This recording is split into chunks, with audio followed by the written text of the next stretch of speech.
வணக்கம். இன்றைய கதையின் பெயர் விலைக்கு வாங்கிய கணவன். எழுதியவர் திருமதி அனுராதா ரமணன் அவர்கள். வாசிப்பது காயத்ரி ஸ்ரீராம். இந்த வரன் மட்டும் பொருந்தி வந்ததுன்னா உன் தங்க விசாலி ராஜாத்தி மாதிரி இருப்பா லக்ஷ்மி. பக்கத்து வீட்டம்மாள் மாப்பிள்ளை பையனை பற்றி இன்னும் என்னென்னவெல்லாம் ஒசத்தியாக சொல்ல வேண்டுமோ சொல்ல, அக்கா அவசரமாய் கிளறி தந்த உப்மாவில் முந்திரி பருப்பை தேடி தேடி வாயில் போட்டுக்கொண்ட விஷாலிக்கு எரிச்சல் மண்டுகிறது. தூ, கல்யாண தரகர் மாதிரி எல்லா மாப்பிள்ளைகளையுமே இந்திரன் சந்திரன்னு வர்ணிக்க எப்படித்தான் முடியுதோ? யார் கண்டது? நமக்கு தெரியாமல் ஒரு வரனுக்கு 50-100ன்னு கமிஷன் வாங்குறாளோ அக்கா கிட்ட. இருந்தாலும் இருக்கும். இப்போ தான் ரிக்ஷா ஓட்டுறதுல இருந்து ரிவால்வரை தூக்கிக்கிட்டு கொள்ளைக்கார கோஷ்டிக்கு தலைமை தாங்கிறது வரைக்கும் எல்லாம் லேடிஸ் செய்கிறாங்க. ஆஃப்டர் ஆல் புரோக்கர் வேலை. என்ன பிரமாதம்! என்னதான் இந்த விஷயத்தில் அதிகமாய் தலையிட வேண்டாம்னு பார்த்தாலும் விசாலியால் சும்மா இருக்க முடியவில்லை. இந்த அக்கா ஏன் தன் நிலையை உணராமல் பெரிய இடத்து மாப்பிள்ளைகளையே தேட வேண்டும்? ஒவ்வொருத்தனுக்கும் 3000-4000க்கு மேலே சம்பளம். பேருக்கு பின்னால் படித்த பட்டங்களின் வரிசையே 1 முழ நீளத்துக்கு. போன வாரம் ஒரு பிள்ளையாண்டான் விசாலியை பெண் பார்க்க வந்திருந்தான். கூடவே 2 கார் கொள்ளாமல் அவனது குடும்பத்தார். பிள்ளையை பெற்றவள் மூச்சுக்கு 300 தரம் என் பிள்ளை குழந்தை, அவன் என்னத்தை கண்டா, இப்படி சொல்லிக்கொண்டே இருந்தாள். பெண்ணை பிடித்திருப்பதை விடவும் மற்ற சீர்சனத்தை விஷயங்கள் தான் அதிகமாக அடிபட்டது. விசாலி மாப்பிள்ளை அந்தஸ்தில் உட்கார்ந்திருப்பவனை நேருக்கு நேர் பார்த்தாள். லக்ஷ்மி தான் தங்கையின் முழங்கையை சுரண்டினாள். அந்த சுரண்டலுக்கு அர்த்தம் தலையை குனிடி. முழங்கையிலிருந்து உழக்கு ரத்தம் வருகிற அளவுக்கு லக்ஷ்மி சுரண்டி இருந்தால் கூட அவள் அதற்காக கவலைப்பட மாட்டாள். மாப்பிள்ளை பையன் கூட கொஞ்சம் சங்கடத்துடன் தலையை குனிந்து கொண்டான். விசாலிக்கு சிரிப்பு வந்தது. சிரமப்பட்டு அடக்கி கொண்டாள். அன்றிரவே லக்ஷ்மி தங்கையை செல்லமாய் கடிந்து கொண்டாள். ஒரு பொம்பளை அப்படியே முழுங்கிடுற மாதிரி பார்க்கறது? அம்மாடி, அவனை என்னால் முழுங்க முடியுமா என்ன? அவன் தொப்பை பார்க்க வேடிக்கையாக இருந்தது. முழு கோழியை முழுங்கினவன் மாதிரி. லக்ஷ்மி கவலையுடன் தங்கையை பார்த்தாள். எனக்கு மாப்பிள்ளையை பிடிக்கலையா? ஏங்கா, மாமா மாதிரி இருக்கான். முன்னெட்டியில் வழுக்கையை பார்த்தல்ல, அத்தனையும் அனுபவம். முன்னெட்டியில் வழுக்க விழுந்தா பொம்பளை விஷயத்தில் வீக்காக இருப்பாங்கன்னு ஏதோ ஒரு மேகசினில் படித்தேன். ஏண்டி, ஏகப்பட்ட படிப்பு படிச்சிருக்கான், ஃபாரினில் இருக்கான், 10 வருஷ சர்வீஸுக்கு இந்த வழுக்க கூட இருக்காதா என்ன? விசாலி கலகலவென சிரித்தாள். 10 வருஷ சர்வீஸு எதில்ன்னு தான் நானும் கேட்குறேன். இத்தனை வயசுக்கு கை நிறைய சம்பாதிச்சுட்டு எங்கேயோ கண்காணாத பிரதேசத்தில் இருக்கானே, இவனெல்லாம் இது வரைக்கும் ஒருத்தியை கூட பார்த்துக்காம இருப்பான்னு நினைக்கிறியா? நெவர். இவனுக்கு நானெல்லாம் நேற்று பிறந்த குழந்தை மாதிரி. பிள்ளையோட அனுபவ ஞானம் தெரிஞ்சோ தெரியாமலோ அம்மாக்காரி 50 பவுனும் 30,000 வரதட்சணையும் விலை பேசுகிறா. விசாலி எங்கோ வெறிக்கிறாள். வரதட்சணைன்னு வாங்காதவங்க காரை கொடு, வீட்டை கொடுன்னு வேறு விதமாக கேட்குறாங்க. கொடுக்கத்தான் கொடுக்குறோம். அதை ஒரு வசதியான பின்னால் நீ கண் கலங்காத இடமா பார்த்து கொடுக்கலாமேன்னு தான். இது லக்ஷ்மி. விசாலி லட்சுமியின் கழுத்தை கட்டி கொண்டு நான் தழுத்தழுக்க சொன்னாள். எப்படியும் பணத்தை கொடுத்து ஒருத்தனை விலைக்கு வாங்க போகிறேன். இதை பாரு, புடவை கலர் பிடிக்கலைன்னா மடிப்பு கலையாமல் விலை சீட்டை பீக்காமல் அப்படியே கொண்டு போய் கடையில் கொடுத்து மாற்றிடலாம். மாப்பிள்ளை அப்படி இல்லை. இத்தனை ரூபா கொடுத்தும் அது புத்தம் புதுசாக செகண்ட் ஹேண்டாக பின்னால் சாயம் வெளுக்குமா, 4 நினைப்பில் நாறு நாராக கிழிஞ்சிடுமா, இதையெல்லாம் பார்த்து வாங்குக்கா. ஸோ இவனை பிடிக்கலை. லட்சுமியின் குரலில் ஏமாற்றம் இழையோடியது. நான் பிடிச்சிருக்குன்னு சொன்னால் மட்டும் அந்த அம்மா கேட்குற சீருக்கெல்லாம் என்னக்கா செய்வேன்? அதை பற்றி உனக்கு என்ன? தலையை அடகு வச்சாவது கல்யாணத்தை நடத்திடுவேன். விசாலிக்கு தெரியும் லக்ஷ்மி சொன்னபடி செய்வாள் என்பது. இத்தனை வருஷங்களாக கண்கூடாக பார்த்து கொண்டு தானே இருக்கிறாள். தனி மனுஷியாய் எத்தனையை சமாளித்திருக்கிறாள் அவள். ஒவ்வொரு முறையும் ஆளை விழுங்க வரும் ராட்சத கடலலை போல கஷ்டங்கள் வரும்போது சுற்றமும் நட்பும் எட்ட நின்று வேடிக்கை பார்த்ததே தவிர கிட்ட வரவே இல்லையே. பெற்றோர் செய்யும் பாவ புண்ணியங்கள் பிள்ளைகளை சாரும் என்றால் லக்ஷ்மியின் பங்குக்கு தகப்பன் தான் செய்த பாவ மூட்டையை மட்டும் விட்டு சென்று விட்டார் என்றே சொல்ல வேண்டும். இல்லாவிட்டால் மூத்த மகளுக்கே 16 வயசாகும் பொழுது பெண்டாட்டி இறந்து 5-6 வருஷங்களான பிறகு தன் மகளின் வயசை ஒத்த பெண்ணை இரண்டாவதாக மணப்பாரா? அதுவும் லக்ஷ்மிக்கு சித்தியாக வந்தது யார்?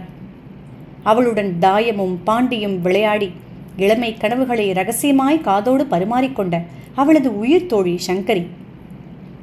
அப்பாவின் மனசுக்குள் இப்படி ஒரு எண்ணம் இருப்பதை கண்ட அன்று லக்ஷ்மியின் மனசு பட்ட பாடு. வீட்டுக்கு லக்ஷ்மிதான் மூத்த பெண். அவளை விட 2 வயசு சின்னவன் ராமு. அவனை விடவும் 1.5 வயசே சின்னவன் பாலு. பாலுவை விடவும் 6 வருஷங்கள் சின்னவள் கலா. கலாவுடன் எல்லாம் முடிந்து போயிற்று என்று அம்மா நினைத்து கொண்டிருக்கையில்தான் 2 வருஷ இடைவெளியில் சரோஜி பிறந்தாள். வந்தது வினை. பிள்ளை பெற்று பெற்று ஏற்கனவே கந்தல் துணி மாதிரியாகிவிட்ட அம்மா சரோஜியை பெற்ற பின் எழுந்திருக்கவே இல்லை. எல்லாமே படுக்கையில்தான். கை குழந்தையை குளிப்பாட்டுவதிலிருந்து அம்மாவுக்கு பத்தியம் சமைத்து போட்டு மற்ற குழந்தைகளுக்கும் அப்பாவுக்கும் சமைத்து பரிமாறி தானும் அவசரமாய் 2 வாய் அள்ளி போட்டுக்கொண்டு ஓடுவாள் லக்ஷ்மி. சாயந்தரம் வீடு திரும்பும்போதே குழந்தை துணிகளை துவைத்து உலர்த்த ஆயத்தமாய் பாவாடியை இழுத்து சொருகிக் கொண்டேதான் உள்ளே நுழைவாள். அந்த வயசில் பட்ட கஷ்டங்களை விடவா 16 வயசில் அவள் பட்டாள்? நுண்டி குதிரைக்கு சறுக்கினது சாக்கு. சரோஜிக்கு 1 வயசு முடியும் முன்பே பெற்றவள் கண்களை இறுக மூடிவிட்டாள். குழந்தைக்கு 4 வயசாகும் வரையில் லக்ஷ்மியின் ஒன்றுவிட்ட அத்தை ஒருத்தி வீட்டோடு இருந்து வேண்டியதை சுருட்டி வாயில் போட்டுக்கொண்டாள். லக்ஷ்மி பள்ளி இறுதி வகுப்பில் காலெடுத்து வைக்கும்போது சரோஜி நர்சரியில். அத்தை கிழவியை ஊருக்கு அனுப்பிவிட்டு தானே சகலத்தையும் கவனித்து கொண்ட லட்சுமிக்கு ஒரே ஒரு பொழுதுபோக்கு நட்பு. எல்லாமே அடுத்த வீட்டு சங்கரிதான். 9ஆம் வகுப்புக்கு மேல் படிக்க வைக்க சக்தி இல்லாத பெற்றோர் மகளை வீட்டோடு தங்க வைத்துக் கொள்ள நர்சரியிலிருந்து திரும்பி வரும் சரோஜியை கவனித்துக் கொள்வதிலிருந்து லட்சுமிக்கு உதவியாய் இரவு சமையலுக்கு காய் நறுக்கி தருவது வரையில் எல்லாவற்றுக்கும் பக்கபலமாயிருந்தாள் சங்கரி. பாதியில் படிப்பை நிறுத்திய குறை. தினமும் மாலையில் சிநேகிதியிடம் அன்றாடம் பள்ளிக்கூடத்தில் நடந்த சம்பவங்களை ஒன்றுவிடாமல் கேட்டால்தான் நிம்மதி சங்கரிக்கு. ஏய், அந்த ரகு எப்படி இருக்கான்ப்பா? அதே அலட்சியம், பரட்டை தலை. படிப்பில் மாத்திரம் அவன்தான் ஃபர்ஸ்ட். என்கிட்ட தினமும் கேட்பான். என்னன்னு? இப்படி கேட்கும்போதே சங்கரியின் கண்களில் 2 நட்சத்திரங்கள் மினுக்கும். லக்ஷ்மியின் இது தெரிந்தே சீண்டுவாள். உங்கள் வீட்டு நாய் குட்டி போட்டுடுத்தான்னு.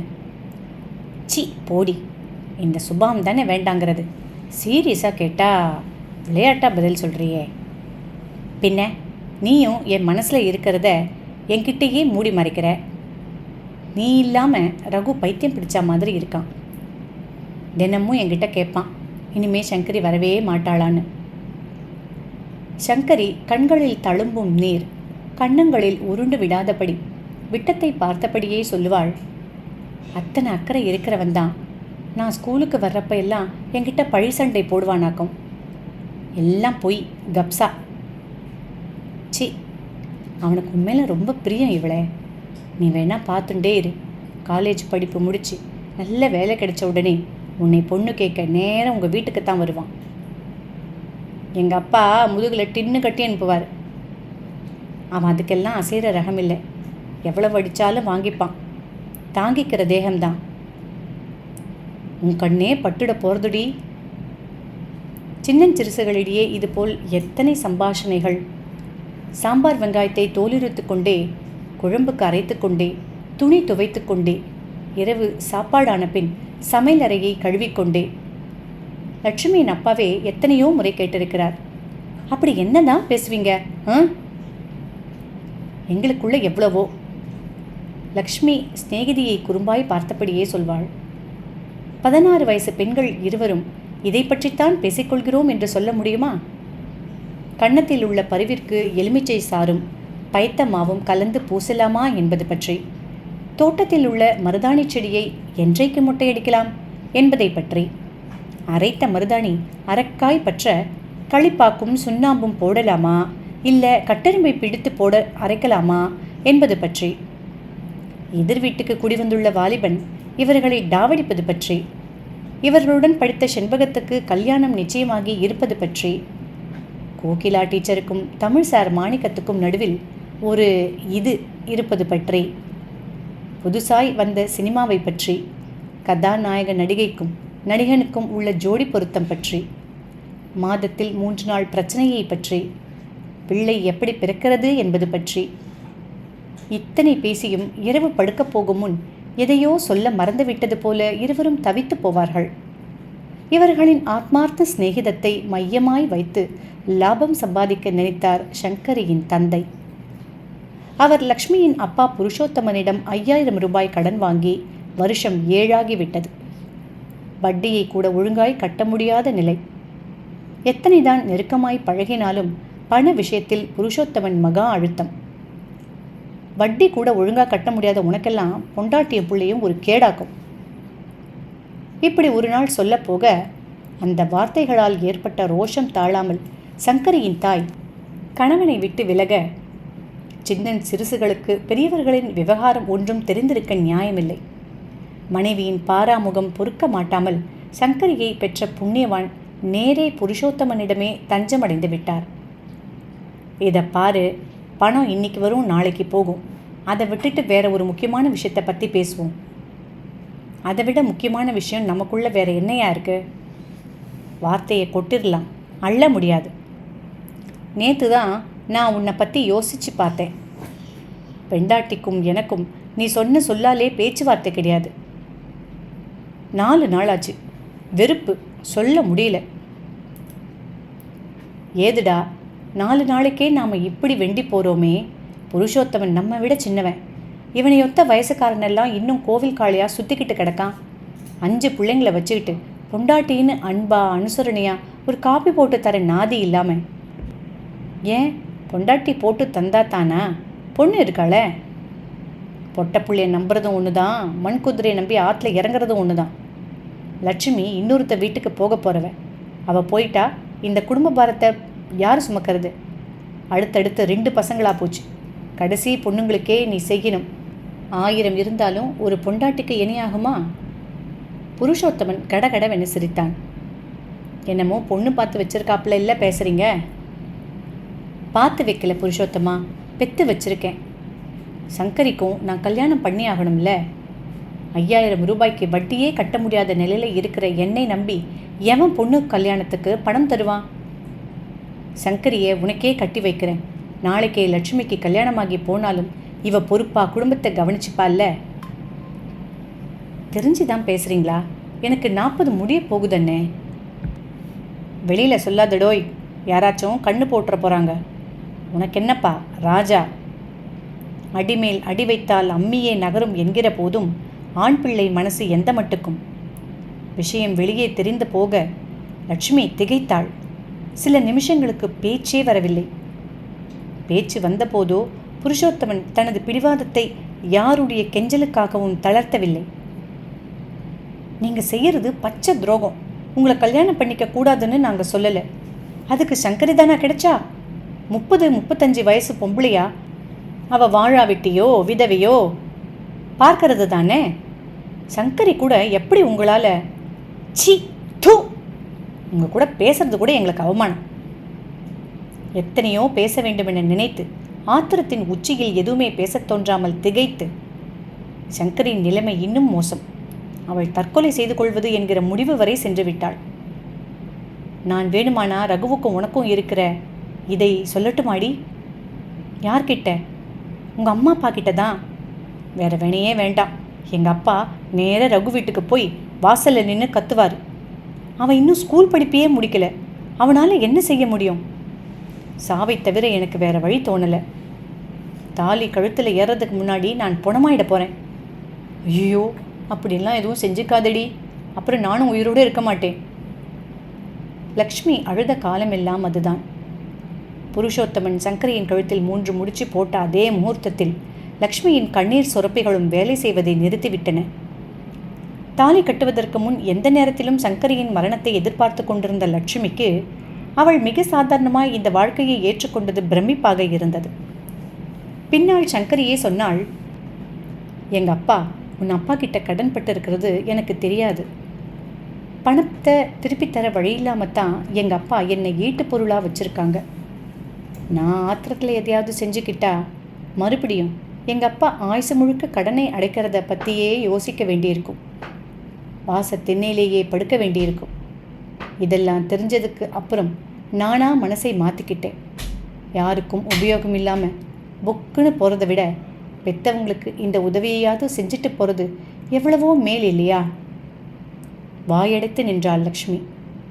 சங்கரி அந்த வீட்டுக்கு வந்த பின் லக்ஷ்மியின் கண்களில் ஒரு வேலையை காட்டவில்லை. அத்தனையையும் தான் ஒருத்தியாகவே இழுத்து போட்டு கொண்டு செய்தாள். நீ படி, உன்னால் எவ்வளவு முடியறதோ அவ்வளவு படி, நான் உனக்கு பக்க பலமாக இருப்பேன். அப்பா இப்போவே எனக்கு மாப்பிள்ளை பார்க்க ஆரம்பிச்சிட்டாரு. வயசு பொண்ணை வீட்டில் வச்சுட்டு புது பொண்டாட்டியை கொஞ்சம் முடியலையேன்னு நேற்று வெக்கம் இல்லாமல் 3வது வீட்டு முத்துசாமி கிட்ட சொல்லிட்டு இருந்தார்.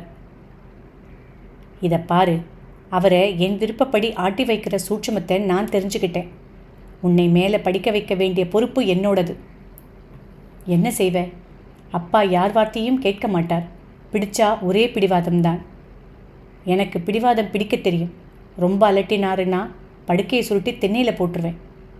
எங்கள் அம்மா குணம் எங்கே போகும்? சங்கரி சிரித்தாள். இவளால் எப்படி இத்தனை துயரத்தையும் மறைத்து கொண்டு சிரிக்க முடிகிறது? அத்தனை பிரியத்துடன் சிரிக்க சிரிக்க பேசி வளைய வந்தும் சங்கரியினால் புருஷோத்தமனின் கடைசி மகள் சரோஜியை கூட தன்வசம் திருப்பிக் கொள்ள முடியவில்லை. அதற்கு காரணம் லக்ஷ்மியை அடுத்த ராமுவின் போதனை. லக்ஷ்மி ஒரு அசடு. அவளால் தான் சங்கரி நமக்கு சித்தியாக வந்திருக்கா. நம்ம அம்மாவோட நகைகளை எல்லாம் போட்டுக்கிட்டு மினுக்கிறா. பார்த்துட்டே இருங்க, இவ பேச்சை கேட்டுட்டு அப்பா நம்ம எல்லாம் அம்போன்னு விட போகிறாரு. இப்படி சொல்லி சொல்லியே விலக்கி வைத்தான். தானும் விலகினான்.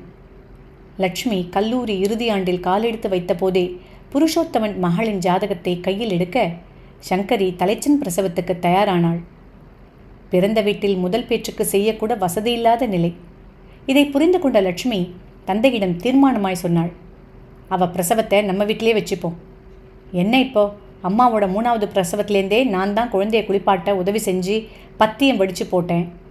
சரோஜிக்கு குளிப்பாட்டினதே நான் தான். 12 வயசில் செஞ்சவளால் 19 வயசில் செய்ய முடியாதோ? பிரசவம் நல்லபடியாக ஆனதுக்கப்புறம் எனக்கு மாப்பிள்ளை பாருங்க, போதும். சங்கரி பிரசவ வலியில் துடித்த போது கூட லக்ஷ்மியின் தோள்தான் அவளுக்கு ஆதரவு. பிள்ளை பெற்று நான் பிழைப்பேனா லக்ஷ்மி? சி, அசடு, வாய கழுவு. ஒவ்வொரு பொண்ணும் அப்படித்தான் நினச்சி பயப்படுறாங்க. இதை பாரு, 40 வயசில் ரெட்டை குழந்தை பெற்றுக்கிறவங்க இருக்காங்க. உனக்கு என்ன சின்ன வயசு, தலைச்சின் பிரசவம், கொழுக்குன்னு தம்பியோ தங்கையோ சுருக்க பெற்று கொடுப்பியா? அதை விட்டுட்டு இருப்பேனா பிழைப்பேனான்னு வசனம் பேசுறியே. என்னதான் லக்ஷ்மி தைரியம் அளித்தாலும் பிரசவம் என்னவோ சிக்கலாகத்தான் போயிற்று. சின்ன பெண், பிரசவத்துக்கு வாகா இடுப்பு எலும்பு அகன்று கொடுக்கவே இல்லை என்றார்கள். வயிற்றை கிழித்துத்தான் குழந்தையை எடுக்க வேண்டும் என்றார்கள். மிகுந்த பிரயாசைக்கு பிறகு இதோ இன்று உப்மாவில் முந்திரி பருப்பை தேடும் விஷாலி பிறந்தாள். வயிற்றில் தையலுடன் பிள்ளை பெற்ற 10ஆம் நாள் குழந்தையும் கையுமாய் வீடு வந்து சேர்ந்தாள் சங்கரி. புருஷோத்தமனுக்கு வயசான காலத்தில் இன்னொரு பெண்ணா என்கிற கவலை இருந்தாலும் இந்த மட்டும் சங்கரி பிழைத்து வந்தாளே என்கிற சந்தோஷம்தான் நிறைய. வர்ற வெள்ளிக்கிழமை லக்ஷ்மியை பொண்ணு பார்க்க வராங்க. அவர் வாயெல்லாம் பல்லாக சொன்னபோது லக்ஷ்மி கூட கொஞ்சம் வெட்கப்பட்டாள். ஐயோ, சமயத்தில் நான் இப்படி படுக்கையில் கிடக்கேனே, ஒன்றுத்துக்கும் உதவாம. சங்கரி லக்ஷ்மியின் கரத்தை பிடித்து கொண்டு புலம்பினாள். படுக்கையில் இருந்தபடியே பூவுக்கும் மஞ்சளுக்கும் கணவனிடம் லிஸ்ட் போட்டு கொடுத்தாள். மைசூர் பாகுக்கு லக்ஷ்மியிடம் பாகுபதம் சொன்னாள். வியாழன் இரவு வெகுநேரம் வரையில் லக்ஷ்மியிடம் பேசி கொண்டிருந்தாள். வெள்ளிக்கிழமை விடிகாலையில் குழந்தை அழுவதை கூட பொருட்படுத்தாமல் தூங்கும் சங்கரியை தட்டி எழுப்பிய லக்ஷ்மி அதிர்ந்து போனாள்.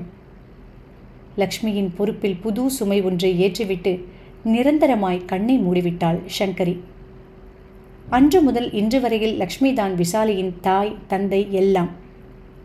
புருஷோத்தமன் 2ஆம் மனைவியையும் பறிகொடுத்ததில் இடிந்து போய் நடை பிணமாகவே விஷாலியின் 10 வயசு வரையில் இருந்து இதற்கு மேலும் 3ஆம் தாரத்துக்கு வழியில்லை என்கிற நிலையில் பரலோகத்துக்கு டிக்கெட் வாங்கிவிட்டார். அப்பா இருந்தபோதே அக்காவின் விவகாரங்களில் பட்டுக்கொள்ளாத சகோதரர்கள் அவர் இறந்த பின் ஒரேடியாய் கழன்று கொண்டார்கள். கலா, சரோஜி, விஷாலி 3 பெண்களையும் வளர்த்து ஆளாக்கி முதல் இருவருக்கும் காலாகாலத்தில் கல்யாணத்தை செய்வித்து தலைச்சன் கிடைச்சன் என்று பிரசவம் பார்த்து நடுநடுவே அவர்களுள் வரும் சண்டையை சமாதானப்படுத்த மாப்பிள்ளை 2 in 1 கேட்டார் என்று இருவரும் வந்து நிற்கும் போதெல்லாம் இல்லை என்றார் இல்லாது பணத்தை புரட்டி கொடுத்து இத்தனையையும் லக்ஷ்மி எப்படி சமாளிக்கிறாள்? இன்று இவளுக்கு 38 வயசாகிறது. பெரிய நிறுவனம் ஒன்றில் ஆஃபீஸர் பதவி, கை நிறைய சம்பளம். ஆனால் சில வருஷங்களுக்கு முன் சாதாரண கிளார்க் வேலை, 2 வேளையும் முழுசாய் சாப்பிடவே சம்பளம் போதாத நிலை. இருந்த சொத்தை ராமுவும் பாலுவும் சுருண்டியது போக மிச்சம் இருந்ததில் ஒற்றை பைசா கூட விசாலிக்கு போகக்கூடாது என்பதில் கலாவும் சரோஜியும் முனைப்பாக இருந்தார்கள். அவ்வளவு ஏன், லக்ஷ்மி பண்டிகை விசேஷங்களுக்காக 3 ஒரே மாதிரி துணிமணிகளை எடுத்தால் கூட பெரியவளும் அடுத்தவளுமாய் சேர்ந்து கடைசி அவளின் துணியை கிழித்து வைப்பார்கள். கேட்டால் ஓவென்று அழுவார்கள். உனக்கு அவள்தான் வசதி என்று புலம்புவார்கள். அம்மாவின் நகைகளில் ஒரு குந்துமணி கூட அவளுக்கு கொடுக்கக்கூடாது. வேணுமானா அவளை அவள் தாத்தா வீட்டில் போய் வாங்கிக்கிட்டு வர சொல்லு. தினசரி இந்த புயல் எழும்பி அடங்கும். தட்டி கொடுக்கிற நேரத்தில் தட்டி கொடுத்து, கண்டிக்கிற நேரத்தில் கண்டித்து. இன்று நினைத்தாலும் விஷாலிக்கு பிரமிப்பாக இருக்கும். இந்த அக்காவினால் மட்டும் எப்படி இத்தனை சாமர்த்தியமாக நடந்து கொள்ள முடிகிறது? இதோடு இந்த அத்தியாயம் முடிவுற்றது.